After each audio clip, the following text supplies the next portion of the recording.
Riven Tides just dropped a few days ago in Arc Raiders and people are already avoiding it. I'm talking about 5-star difficulty, more Arc than any map in the game. The hotel zone is a war zone every single run.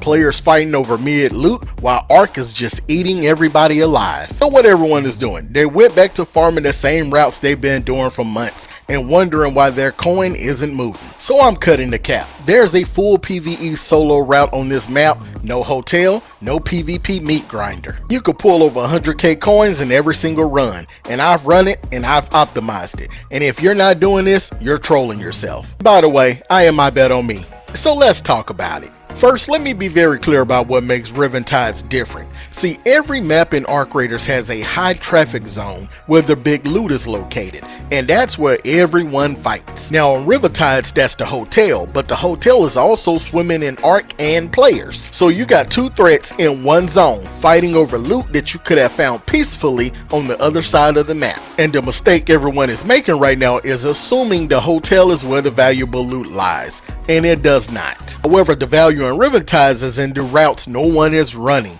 the full PvE loop. I'm talking about the tennis court, custom houses, stacking yards, crane, hilltop hatch. So if possible, you can hit these 5 zones in order, hatch key out safe, and you are constantly walking out with weapons, higher tier crafting materials, and over 100k in coins, no PvP, no drama. But let me be very clear, this isn't a casual loot, this is a surgical one. So let's get into it. First, let's start with the tennis court. If you spawn here, perfect. You're already in the best position. But if you don't spawn here, but you're still close, try to make this your first route. And I try to make this my opening zone on every single run. And here's what you're looking for. The locker room first. Make sure you hit every locker because I'm talking about it's real money in here. I'm talking about blueprints. I'm talking about epic things to sell, things you need for expeditions, all kind of stuff. Now, outside the building, there's a second cluster of trash cans and also breachable containers. It's crazy because I see people walking right past them all the time, so please make sure you check them.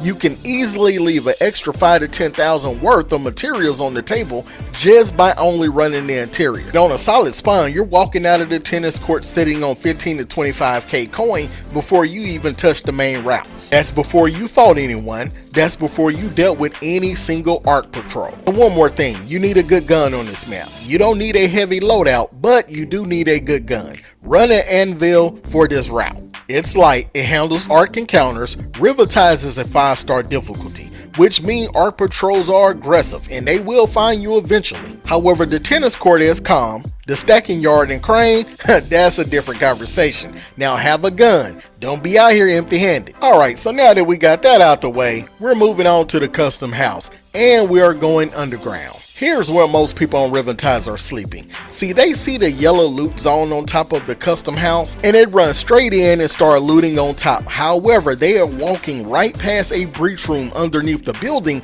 that's sitting there untouched. So don't be that guy, gal. Skip the top, drop down underneath. Now let me warn you, there's always a sentry turret at the bottom level, so 2 shots from your anvil should knock it out. So take it out before you start looting because it could catch you in a bad spot later when you're over encumbered. So take my advice and handle this first, then start looting. Now the first thing you want to do is jump across over to this vent and catch the ledge. And when you jump to this vent, there's a weapon crate all the way on the other vent. Now the only way I found to get it is to run, jump down, and then jump back up and catch that other ledge. If not, you're gonna miss it. And when I mean miss it, I mean you're not gonna be able to catch the other ledge and climb up. However, if you accidentally fall down to the bottom, no big deal. There is a zip line that will take you all the way back up to the top, and then you could drop right back down to the underground tunnel. So far, this weapon crate has given me weapons, ammo, and material. Next, we want to walk down these vents and there's a zip line that I talked about. Now we want to jump on and catch on to this zip line and it's going to put us right by some stairs. Now that's going to take us to a breach room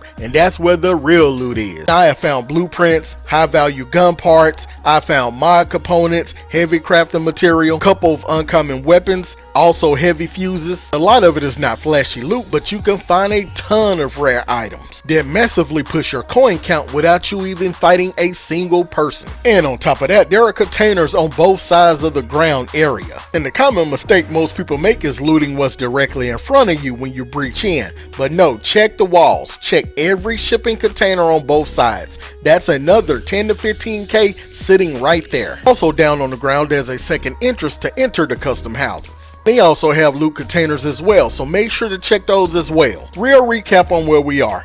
2 stops in, no hotel, no PvP. And if you're hitting every container correctly, you should already be pushing 40 to 60k coins at this point in the run. Alright, now we're starting to hit that zone that could push us over to 100k. Now the stacking yard. Yeah, you knew this was coming. And it's the most loot dense zone on Riven Tides, period. But the reason nobody talks about it as the money zone is because it looks like a container farm. And that's exactly what it is. And that's exactly what you want to run. Here's where a lot of people are getting it wrong. See, they're just looting one side of the containers and moving on. They're moving on to locations like the hotel because they think it's greater loot value there. But players are leaving 20 to 30k on the table per run just from that one mistake. But in Arc Raiders, slow is smooth, and smooth equals more coins. You have everything from springs to advanced electronical components to weapons to upgrade materials to epics to rares. Man, this is like a loot buffet. Now you're gonna hit overcumbered in the stacking yard, but that's no problem. That's the actual goal. See, when you hit encumbered, you're gonna start making value decisions. So you want to drop the lowest coin per weight items. So you're gonna need your inventory space for what's coming in the crane zone, because that's where the weapon cases are. There's also a patrol car in the stacking yard that uses the same key card as the blue gate zone.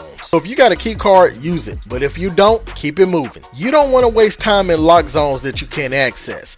Alright, we're loaded. Now we're heading up. Crane areas where the route actually pays out, and a lot of people are just skipping it. They see the crane, they see the arc presence increasing, they go, too expensive, too risky, and they route straight to the extract. And those same players are leaving with 50 to 60k when they could have 90 to 100k plus. So you want to go straight to the second crane on the map right where I have this located. Take this little elevator that I'm taking. Now that's gonna take you to a weapons crate. Now that's another way to get to the crate. You have to do a lot of climbing, but this is the easier way. So just follow my path. Now you're gonna drop down, you're gonna catch this little ledge right here. If you fall, no problem, and then you're gonna see a weapons crate. And so far I've pulled the volcano, a tempest, and a few other weapons as well. And lots of times it's a medical bag that spawns right beside it, so go ahead and loot that as well. I also heard a legendary trinket could spawn right there on the floor, so that alone is worth the detour. And the legendary trinket is part of the active merit right now. So if you're grinding for merits, this is a consistent spawn location, so don't skip the floor. Now the downside is arc presence picks up as you climb, so the wasp and the hornets and the fireflies, they can all be in this area. But the anvil handles them with 1 or 2 shots, but don't panic and don't dump your adrenaline shot early. Save those to the run to the extract because you're going to be overcumbered. Also along the top of the crane structure there are breachable containers and security locker that could spawn up there, and augments are in the blue container, so if you have space and time, hit it. But if you're overcumbered in time budget, hey, just get the weapon case, the med bag, and move on. That's the priority. Don't get cute with the clock. Alright, we are loaded, we are moving to the extract, and the exit is the hilltop hatch, not the main extract, the hilltop hatch. And I'm gonna say this one time, bring a hatch key. You're easily extracting with 90 to 100k plus in value. And trust me, I lost 125k haul going to the regular extract and getting killed by arc. You do not want to fumble with a messy extract scrambling with arc everywhere and your inventory maxed out. Hatch key, cheap insurance, non-negotiable. And near the hilltop there's a weapon case and a grenade tube and 2 ammo boxes. If you have time, get it, check it. If not, hatch first, survival first, loot second. Just like how I just got away, that's how you need to do it. So a quick recap, hit the tennis court, the custom house breach room, stacking yard, crane, then hit the hilltop hatch. Now I'm gonna be straight with you guys. The route is not perfect yet. Spawn rates vary. The weapon cases don't always drop something clean. The med bag doesn't always show up, but the route structure has been consistent every single run. So on a bad spun, I've been walking away with anywhere between 80 to 100k, and when it pops off, I've seen 125k. Also, do me a favor and drop me a comment. Let me know your best single run haul on Riven Tides so far. I want to see if anyone pushed past 150k without actually getting killed. Drop it below. And if this video helped you, I would appreciate a like. And if you're new to the channel, hey, go ahead and sub. It matters more than you think. And again, I am IbetOnMe, and you should too. I'm out. And if you do want to see more Arc Raiders content, I would suggest you watch this playlist next. Also, don't forget to like and sub. You guys have a great day. Peace.